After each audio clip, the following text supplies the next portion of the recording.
Welcome gamers, Simply Fun Gaming here again. Apologies for the late video this week. It's been pretty hectic, to be honest, guys, in regards to work and what have you, but the kids have been keeping me busy. But I'm here now and I'm trying to get this. I didn't realise this had happened at all, to be honest, but apparently version 0.09 was released for Shadows of Forbidden Gods on Monday. Completely missed this, guys, so apologies for that. So I thought I'd cover these patch notes. I've done a tiny bit of recording. Some of this I've already seen anyway. Some of it will, obviously maybe cover later at a later date in a bit more detail, but let's just jump straight into this. So version 0.9 Mammon. The Elder God Mammon is introduced. We've seen him already. I've given you a bit of a preview. There'll be a link popping up anytime there where you can have a look at Mammon and see how he plays, what you think of him. I think he's a very curious guy. He plays quite a lot differently to the others, but he's quite interesting. He's certainly different, that's for sure, and that's quite fun. Anyway, let's get into this, guys. So Mammon, the incarnation of humanity's greed and self-destruction, arrives in version 0.9. Spreading across the lands via trade routes, he grows by feasting on his own followers, he does, and on the sins of humanity, he does that too. Rather than growing over time like previous Elder Gods, he exists within the mountain, a place of extraordinary wealth, the allure of which grants him his strength. He must avoid heroes raiding it, as if they take his wealth he will lose his power to enrapture with the promises of riches. He'll also die, effectively. As far as you're concerned, anyway. Mammon will be an ongoing project for the next few versions, that makes sense, as indeed will the other gods, as the various new mechanics get balanced against each other, and as the UI gets polished up. Consequently, version 0.9 introduced some new improvements to Iasta, and to Manus in general, hopefully making them more capable of exciting emergent gameplay and game narrative. Definitely, we've seen this as well, guys. I've covered this, but I'll come on to it in the patch notes. New UI views and some polish to existing UI should also help out with making sense of the game's world. 100% UI improvements are always great. The Alliance also gained some new capabilities, helped out by the Chosen One. Conclaves are ways for the Chosen One to rally the international community and grant powerful advantages to humanity in its fight against you. I'm probably going to cover these in a separate video, I think, guys, the Conclaves. We'll come to that maybe later. I'll come on to it in here, obviously, but I'll go into it in more depth in a separate video. Grudges can be settled, plagues cured, and militaries rallied. If the conclave succeeds, against this political threat you can disrupt politically or attack directly, assassinating key individuals or assaulting the Chosen One to force them to stop their task. Okay, sweet. So in detail, right, let's look at this now. Gameplay. I mean, it's strange not to start with Mammon added, but I guess that's at the top anyway. So Iasta's endgame changed, now has Waves of Madness at the Elder Tomb, a channel power which causes insanity with each successful cast. So I'll cut to this actually, guys, but in effect, Iasta's got a new ability where he, rather than the endgame, I think in my playthrough actually I didn't even have this, but in the endgame previously he had to do a challenge to just kind of win with Iasta. He had to increase his modifier to 300%. It was like sort of releasing him, I guess, on the world. He needed the book to do it. Now you've got this other ability that just spreads madness around everywhere around him. Right, it's pretty cool actually, and we'll cut to it now. Okay guys, so Waves of Madness. I've finally managed to get this off. I've been trying this. It's a bit of a fake game, to be honest. I skipped through to the end game with the Iasta, and I've rushed it a bit too much perhaps, because I'm on turn 438 here out of 500. You can see what the World Panic and the victory is looking like. That's pretty much just natural shadow spread, to be honest, guys. I haven't really been paying too much attention, but this was really difficult to pull off, this Waves of Madness skill. So what it is, Waves of Madness, it's a lore skill that you complete. I think you can only do it at the tomb. I could be wrong, but that's certainly where I've done it. And you need to be holding the book as well, the tome. So you can't generate any power or madness using the tome while you're doing this, right? And what happens is, well, as you can see here, I've completed it here. It took us a fair amount of time, to be honest. I think 17 turns, something like this. And he was getting hard pelted by opposing mages. Heroes were literally going, right, I need to kill him, like attacking him. I've tried to do this about literally like 4 times, guys, and failed. I've had to make multiple saves, like getting closer. It's a real, I found it really difficult to do, but as you can see, it's finished here. 7 victims were turned insane by this wave of madness as Iasta's soul bleeds into the fabric of reality and all returns to its demented creator. So the book returns to its creator and the tome is read by its writer. It drives the insane, yet more so, until they reach a state of madness so profound they can see clearly. Perhaps he has to simply sees the cycle completing, with the book returning to its start. Right, so what has actually happened? Because I want to know who went mad, specifically.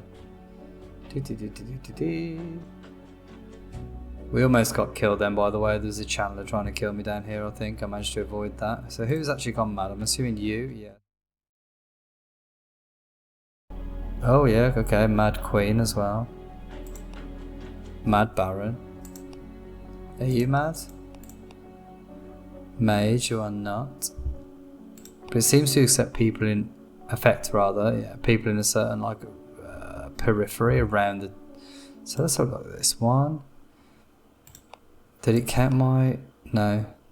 2, 3, 4, 5. Maybe 6, yeah, 6 there, 7. Okay, so it seems to have affected within like a periphery around the Elder Tomb, which is what I thought would happen. You can keep doing this, guys, and keep pumping out the madness. You've also got an ability that I've used quite a lot, actually, called Warp Reality here. You drop that and it boosts the Arcane Fortress at the Elder Tomb by 25% to up to 100. Again though, guys, they were taking it automatically reduces by 2% every turn for a start, which is a bit brutal. And the mages will just take chunks out of it with some of their skills. Some of their shots take out sort of literally, I don't know, 50% of the thing in one hit. It's just obscene. Like, yeah, my supplicant has died a lot trying to do this, guys. So it is. It's a very powerful ability. I love the fact that the mana spreads so hard. That's really cool. Does it affect locations? Does not. It just affects people. Hence the victory there. That'll, yeah, insane rulers and heroes. So it does still get you points. And it's very thematic, very fitting, but my gosh, it is hard to pull up. Make sure you've got some. If you're going to go this route, I would suggest that you have some warlocks available, somebody with high lords try and pull this off, because our supplicant here's got 3, which I don't think is an awful score. It took him ages to do that, and it was, look, 17 turns, 50 progress. It is, you want that to be 10 turns, I think, ideally. You want to be up 5 lore there to be trying that, not realistically, and it's very, very high. Look at the profile on Menace, 40 on each, guys. Chaos. Real, it's strong, but it's, the attention is absolute mad, it's got madness. See what I did there? Yeah, the attention is real high. This is the guy that was really pestering me. He was just killing me all the time. What did he get? Tetramania. Okay, well, probably doesn't harm me, to be honest. But okay, amount of things he likes and dislikes. Chaos, guys. But anyway, yes. So that's the Waves of Madness and the associated Warp Reality ability too. I've got to be honest, I do think this is an improvement over the previous ability that you could just do the book and do a thing. This feels more thematic, making people go crazy. It will remain to be seen whether it's possible, whether it's an easy way to win or not. I think it's going to be a real difficult thing to do. Maybe not with some lore agents, but this took me a long time, guys. So see how you get on. Maybe you'll do much better than me. But anyway, on with the rest of the patch notes. Okay, welcome back. So yes, can add an Arcane Fortress to the Elder Tomb, but power regen commands a difficult choice. We've seen this. We've just seen that in the clip just there. Yes, only regenerates power when the tome is in a human settlement now. I don't think this is strictly true, but it should be. That makes perfect sense to me. Yes, that now only regenerates power at 33% speed, rather than 0% when the tome is not deployed. So you still get power even when he hasn't put the tome down, which is good, although it's much slower. Heroes can no longer harm Yasta's soul. So this is what I was talking about with the change. So that was the way that the heroes used to be able to win, and it was, I've had a few tense bits with it, but it was also very exploitable. The Chosen One and Heroes both have their own assigned win game quests at the Elder Tomb, which serve well enough now that magic channeling exists. Okay, it's fair. If the Laughing Tome is held too long by heroes, it automatically drops and is reusable. Oh, I've heard of this, yeah. Without harming Yasta, prevents heroes getting distracted by carrying it. So, carrying it, forgive me. So what could happen is, and I haven't seen this very often, but a hero could take the Laughing Tome, apologies, and then just do some other things, crack on with other bits and pieces without actually ever binding it or sealing it or whatever it's called. So then you couldn't get it back without robbing them, and if you had no agents that are a high level, you'd never be able to rob them, so it became really difficult. a really difficult balance, and they've just run off with it, which actually was really painful for the player. So that's gone now, which is great. Political gridlock challenge can now be performed even if the current locations experience political gridlock, allowing infinite chaining. So this is the idea of this, is to, if you wish, I think, you can use it to stop a Dark Empire from just falling into utter shambles with taxes and so on. If the taxes are too high, if the Dark Empire is too large, there comes a point where it would just fall apart. I think if it's taxed once, you can prevent that by permanently politically gridlocking it, but it does obviously take an agent. It's, you know, you've got to keep it going, which is a bit of a pain. Monarch now gains make an example unique challenge, allowing her to execute a noble and reduce unrest and political agitation. See, I'm not going to cut to a clip of this, guys. It's just a new challenge that she can do to, like it says there, gets rid of a noble, reduce unrest and reduce political agitation. The idea is to keep make the Dark Empire stronger, keep it going. Alt Buccaneer added, we've got a whole video about her, so we can, you know, again, if I can, I'll put a link up now on the screen, you can have a look at that. Able to trade routes at sea, requires an orc shipyard and is designed to harvest gold to feed orc hordes and command them in battle, with traits which reduce her risk of attack while at high menace. Yeah, she's pretty cool. I don't know if she's as powerful as she costs, but she's certainly interesting. Trickster's minion, Mr. Edgar, is her little monkey, can now steal items if the trickster retreats in combat, or if their opponent does, and can retreat during the flee phase. That's cool, so you can't be killed in the flee phase, that's nice. And also a little buff to him, I never took that, there was no point, that's a nice little buff. Heroes have an aversion to acting in locations where they would take damage from an army due to their high menace and profile. Makes perfect sense, right? They shouldn't be sitting there doing like, oh, rest and resupply, while the army is just beating the, you know, lamping them to death. An AI thing. Possession menace gain double, 10 to 20. Well, as we saw in my playthrough for the Asta, that's a necessary change, I think, maybe even more so perhaps. But oh no, relatives of possessed characters have a chance to hit the blood mage perform the ritual. Cool, that makes sense too. Blood magic warlocks will start with one arcane secret. Nice, okay, so that makes sense because blood magic is easier to get effectively. You only need one arcane secret to get it, and obviously every other mage effectively starts with two, right? Because they've got one level in death or geomancy, which both require two arcane secrets. So it's just to balance it out, make sure it's equal. That's a good change. Insanity expanded, effects are now more complex to improve emergent gameplay and to support Yasta and future sources of insanity. Partially complete ongoing beta branch project. I've covered this too, guys, so you see the insanity changes. There's even more added in now, but that I've seen. But hopefully there's going to be tons and tons and tons, right? It's such a cool, I love it. Such a cool change. Particularly for Yasta, but for some other, there's a lot of insanity I feel like now, so it's quite a good change for all the gods, I think. Heroes now won't try to get another Manticore trophy after the first one, because they don't stack, that makes sense, not wasting the time. The Baroness is, oh, this is a big one. The Baroness is Commander Vermin trait that gives one vermin every 5th turn rather than up to 3 at the start of combat. Massive change, so that's not going to be as OP as it used to be, because that was a very, this 3 infinite, like 3 rats at the start of combat was a bit broken, to be honest. In fact, it was not, to be honest, it completely was. Like, there was no doubt about it, it had to be changed. I'm glad to see that change, that's a good one. Fixing an exploit there. Manticores now don't die if the location they are in is destroyed. Good. That happened to me, I think. Which kind of sucks. Yeah, it's just a pain that is when you lose them. Yeah, I'm glad. Another sensible change.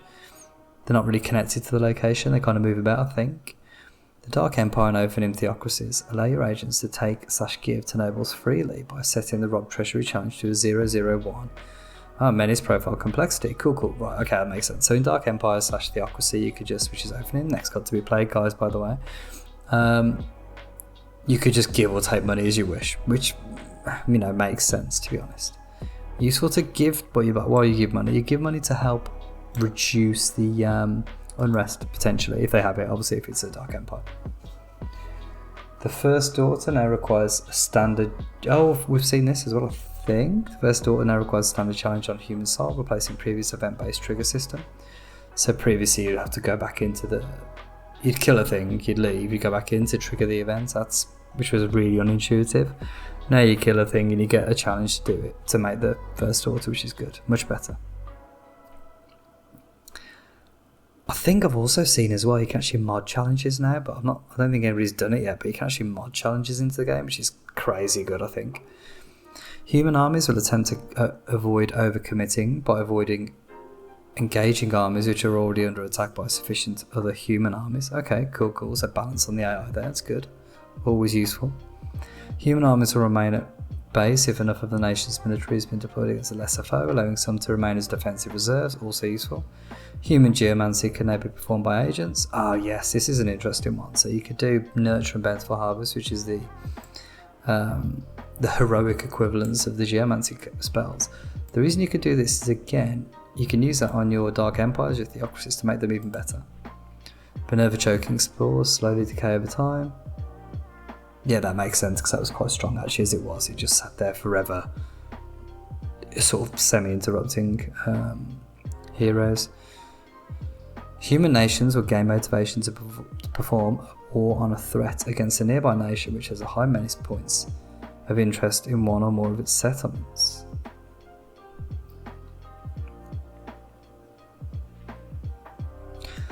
So high menace points of interest, I think, are catacombs. Will come to that. Actually, I don't know if they're in here, but they've been added. And presumably orc things as well. So I'm guessing what they're saying is they can go and just destroy that particular thing rather than destroying the whole nation, which again is sensible. Human armies will now target high menace. Oh, and also no points of interest. Yeah, so it's not moving things. It's not like the First Daughter or She Who Will Feast, I don't think. Curious. I wonder what else is a high menace point of interest. Catacombs. Ruins, maybe, in the future? Curious. Human armies will now target high menace locations during raid on threat wars, if they're not from the Dark Empire or an from Theocracy. Okay. That makes sense. So they'll target specific points. That's a good thing. Look how big this is again, guys. A massive one again. Heroes won't consider guarding other heroes from nations they're at war with. Yeah, right, okay, good. Perfect sense. The Chosen One can now call conclaves, which allow various rulers and heroes to support a collective action to gain humanity an advantage in the face of their common foe. They're good at conclaves. I'm going to cover them in more detail because I think they're going to be expanded upon a fair bit, so I'll cover them in a separate video. I think the guys, they're pretty cool, they're pretty interesting. Even at this very, very minimal level, I think they could be expanded to be very, very key mechanical sort of points of contention for you as the player and the AI, if you like. I think they're going to be sort of things that you fight over hard because they already look really interesting. Agents can now remove bandits. Again, Dark Empire management and things. This is a lot about the Dark Empire and you sort of managing that, I feel like, a bit. I wonder if it reduces menace. It should do. Agents can now fund outposts of either the Dark Empire or another nation if their menace is low. Okay, yeah, again, so you can also build outposts as well as the AI, so you can create. Holy sites now have a chance to have catacombs beneath them. This is what I talked about before, which will accumulate the death from neighbouring locations, and I think these probably gain menace. Interesting, it's only holy sites. I thought it could be different places, but I must have seen some holy sites destroyed then rebuilt or something else, right? The Alliance will automatically start an outpost when it raises a location. It has to every time because otherwise it's just giving you points. Infamous now requires 20 menace and profiles to become available. That's cool. Makes it a bit more balanced. Human settlements falling should have better feedback as to why they fell, as well as adding better info to the Ruler Death message. Oh, this is a really good one as well. This is so cool. So when a settlement's destroyed, it'll actually say what killed it, as it were. Like it fell in war, it fell in plague, it fell in... It's much, much better. So much more information. And of course that leads into the ruler. If they died with that location. Arcane secrets can now be given a dangerous knowledge. Oh yeah, this is a cool challenge. Which causes them to give sanity damage to any hero using them. So you can... There's a lore challenge you can do on an arcane secret, even if you haven't infiltrated the library, by the way. That will make it so that if a mage picks up that arcane secret, it ruins their sanity. I can't remember how much it takes away, but it's a good chunk, I think. The CO Chosen One will far more aggressively seek to fulfill the prophecy towards the game's end. Not noticed this as much myself, but I'm sure it's true. It's be interesting to see this in game. I really like the Chosen One to be a bit more keen on killing us, right? Plague spread nerfed slightly, population loss reduced when at less than 100%. Okay, fair. Plague is so strong still, I think. Orcs will be less enthusiastic about attacking armies far away, especially refugees. Again, another good thing. Orcs can now plunder from human settlements. This will take gold back and place it in an Orc plunder modifier for your agents to draw from if infiltrated. Heroes can raid this plunder for their own gain. Oh, that's really cool. So hold up. Orcs can plunder. So orcs by themselves can just go and rob from humans. Take the gold back.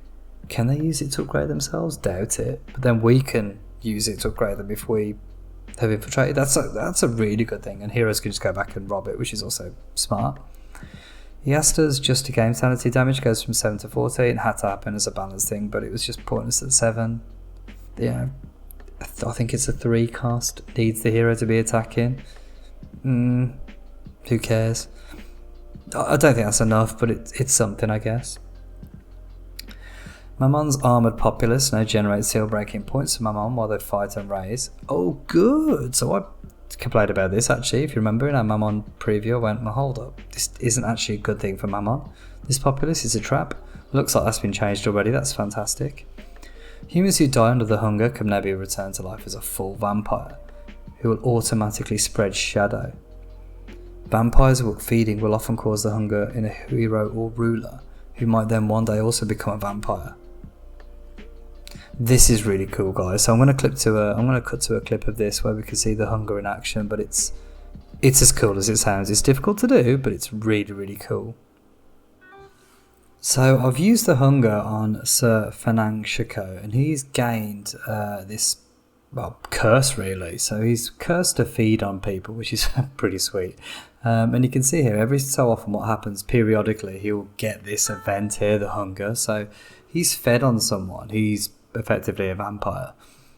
He's increased the shadow of the location. He's increased his own shadow, and it's also leaving a trail of evidence which has caused him to gain menace. So he's slowly becoming, a potential target for heroes to kill.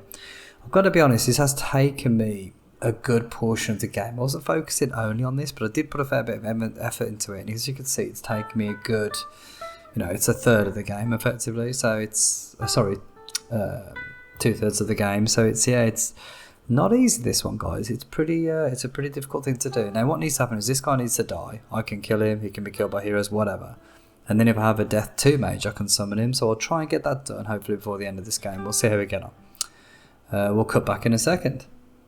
So this is pretty complicated, guys. So what's had to happen here is this, and I only spotted it by pure chance, to be honest, but this mage died, right? Here he is, look, this is, who was his name? Fanang Shiko, he died. Because he's dead, I had to get a mage. I used a different one actually, but I got a warlock over here that's level 2 death. I can then use them, and you've got to be aware of this. These souls dissipate, right? If you don't catch them pretty quick, I'll show you here. Human soul, 45. This is, it's 5 turns ago I spotted this. I had to get him over here, and you've got to do the ability right. But if you don't catch it, it'll just disappear, and you won't get a chance to do it. But anyway, I can now cast this on him. Using this mage here, Vampiric Curse, can take us 10 turns, and it will turn him into a, so look, it tells you what it requires. The soul of a character who died under the influence of the hunger, and a character with mastery of death magical 2 or more to raise them, right? So we're going to do this now, and hopefully we're going to get our lovely vampire out, and I'll show you that, and then we'll carry on with the rest of the video. So here he is, here's our vampire, Fanang Shiko. We've raised him, he's gone off and started doing his own thing. It's a shame it doesn't tell you what he's doing. Look, even if you click that it won't tell you what he's doing, but I think what they do is 2 things. They go around spreading well of shadows, they also feed, they also look like they get vermin, which is pretty cool. So they start with commander vermin like the Baroness can get, so they also must get minions potentially. Really interesting. I like the idea of these guys. I've seen in the Discord that somebody suggested maybe improving them, making the developer a bit further, getting extra skills and abilities and becoming a bit more advanced, which I think is awesome, to be honest. I think that's a really cool idea. But they do seem to be fairly potent. I mean, I'm a bit confused. Well of Shadows, where is he now? Is he on a... No, it's a fairly in shadow place, I suppose. The well isn't going to do anything of... Well, it'll help with this village, but it'd be interesting to see how useful he is. I mean, he's a free agent effectively, right? 5 out of 5, so doesn't take up any slots or anything like that, and he will gain menace, and eventually, heroes will attempt to kill him. In fact, let's just skip through. Let's get to you in a second. Yeah, whatever, Wall of Shadows. Let's see if he gets any menace for completing this task.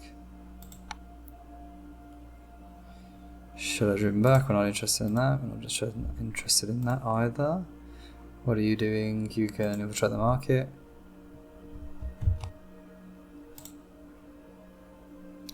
Looks like we won this battle, that's good. Oh, I know what I want to do with her. I want to make her the queen of the Dark Empire. Where is he? Where's our Shadows man? Here he is.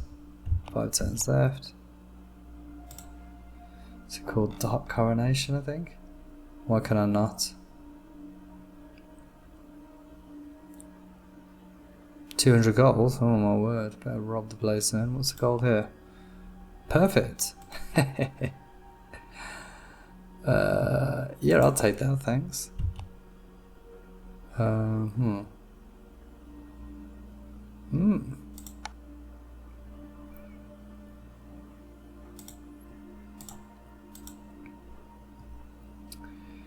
We're going to, let's go back to that. She'll do Dark Coronation with her. We're going to with you. We're going to, you're already at war, so I'm going to rob your treasury, I think. Where's my vampire? Here he is. So let's see, 2 turns. Look, he's got all his rat minions. Hold up. Oh yeah, I did try and possess him before he died. That was foolish, I guess. Maybe, we'll see.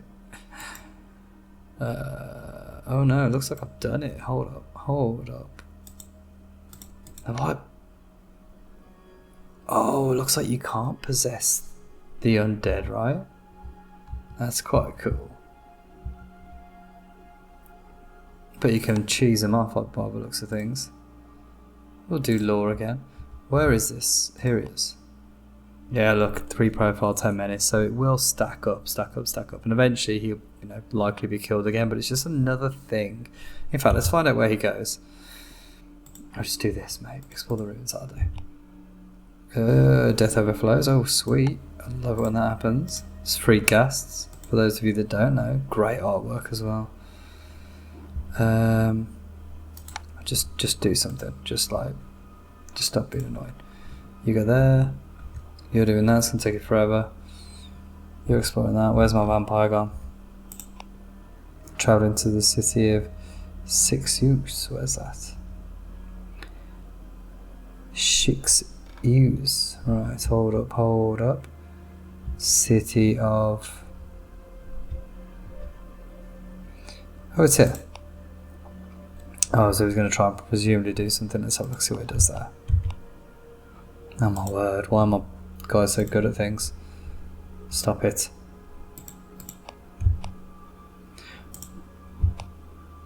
What are you doing, buddy? Feed, nice. This is the feeding thing, of course, where they eat people. I think it's going to pump up the sediment a bit. Let's have a look. Here we are, the hunger again. Fed on Sir Tong Shan.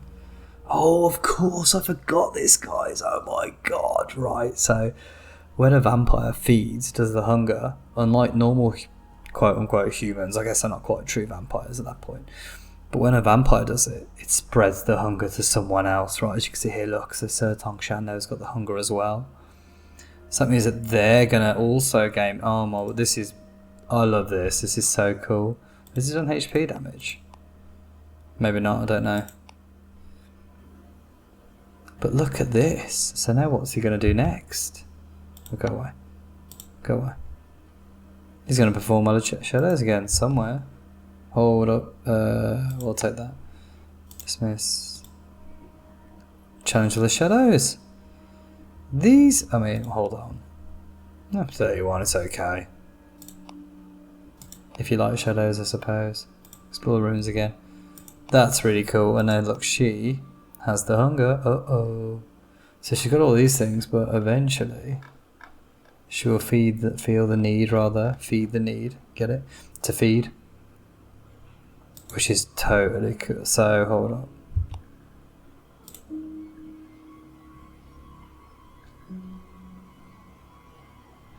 Just can't avoid it. That's unfortunate. Right, just keep stacking the command. So let's just take a look. I've got a Dark Empire, by the way, guys. That's why I'm at war with everything. Where is my little... I've got two kind of pseudo vampires now. He's doing well as shadows. I really like this. I think this is such a cool addition to the game. It's very difficult to pull off. It does take a fair bit of work. It's probably not the most effective thing in terms of like actually winning, but oh, she's got a preference to cruelty as banter. But it's just so cool as a thing. Like the fact that this is actually happening. I love the fact this is happening. And now this girl's going to start feeding. If she dies, I can make her a vamp. Oh, it's such a good... I think you can see the possibilities, guys. So cool. Right, anyway, on with the rest of the notes. Okay, so welcome back.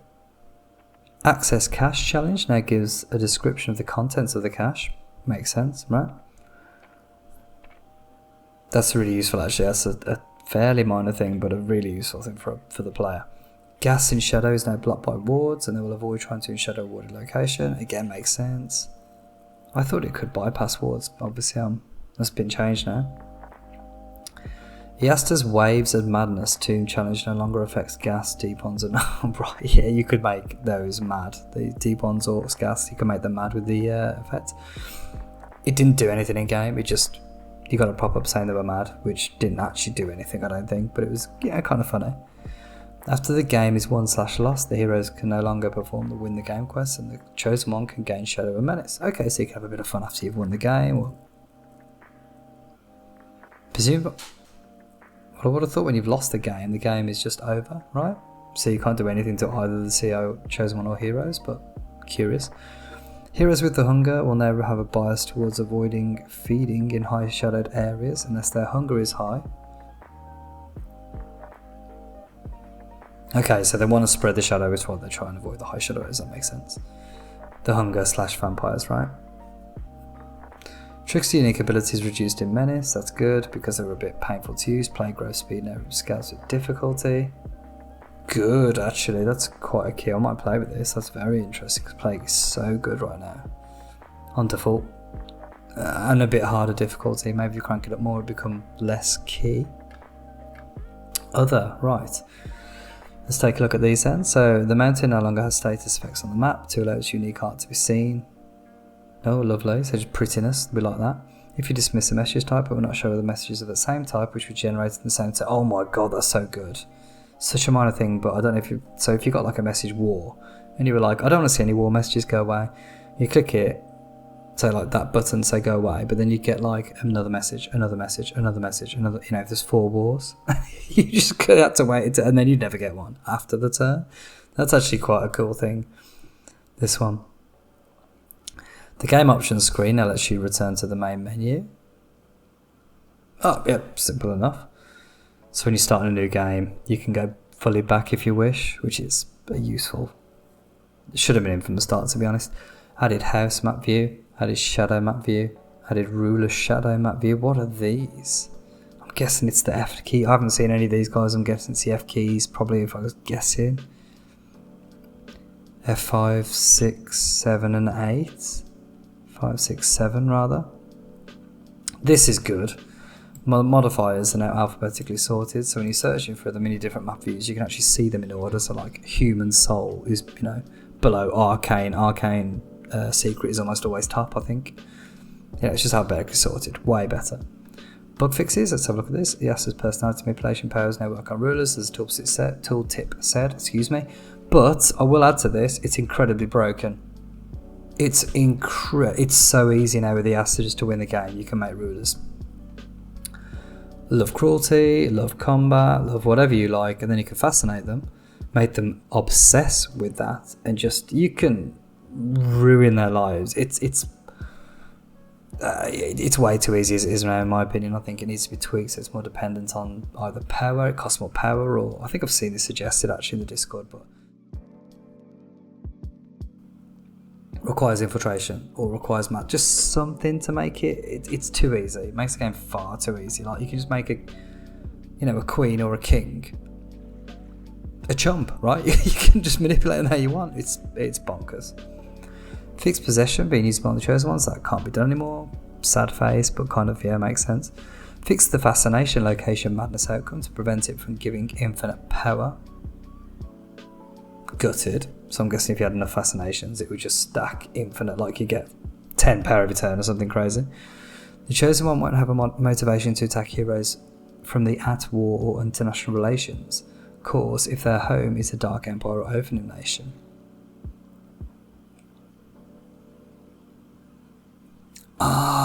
Right, okay, so I need to explain this, guys. So what could happen is, if you made a Dark Empire or a Theocracy, I think is the Opening Nation, even heroes that aren't enshadowed and are good would be considered at war, in inverted commas it says, or, you know, negative international relations, which would make things like the Chosen One kill them. Right? I assume that's for heroes or the normal heroes too, but who will have to say. If the Alliance is turned into a Dark Empire, it will cease to be the Alliance. Well, yeah, that makes sense. Fixed bug where 2D... I think it was... You could have like a Dark Empire Alliance, which is a bit crazy. Fixed bug where 2 Deep-Born cults could be created in the same location. That's been going on forever, to be honest. Could see that fixed. All Cupsats now die if their society is destroyed. Bless them. Fixed bug where Shadowed rulers could order attacks on High Menace armies. Okay, right, yeah. You don't know, you know, obviously in Shadow Rulers shouldn't be doing that as such. Fixed bug in which tasks are being considered claimed by an agent who is off doing something else. Never saw that one. Oh, this is brilliant. Fixed portable skeleton item not being assumed. You could literally just spawn infinite skeletons if you had that portable skeleton. It just would never go away. It's supposed to go away once you spawn them, right? Which is quite...